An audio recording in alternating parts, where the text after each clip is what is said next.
بسم اللہ الرحمن الرحیم۔ السلام علیکم ورحمۃ اللہ وبرکاتہ۔ نبیل سوال پوچھ رہے ہیں اوکارا سے، کہتے ہیں مسجد میں نمازی امام صاحب سے مخاطب ہو کر کہنے لگے کہ امام صاحب یہاں پہ ہم چند لوگ مل کر پنکھا لگوا لیں کیونکہ یہاں پہ ایسا لگتا ہے جیسے ہم جہنم میں کھڑے ہو کر نماز پڑھ رہے ہیں۔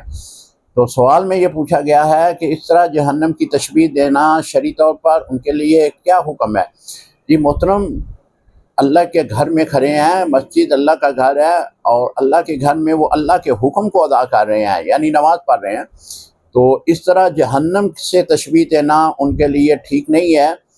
وہ توبہ کریں اس کلمات کی، اور جہنم میں تو ویسے بھی نماز نہیں پڑھی جائے گی۔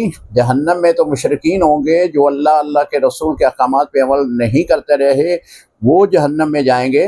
تو یہ تو نماز پڑھنے کے لیے مسجد میں آئے ہیں، تو اس طرح جو انہوں نے تشبیہ دی ہے جہنم کی، اس پر وہ توبہ کریں۔ السلام علیکم ورحمۃ اللہ وبرکاتہ۔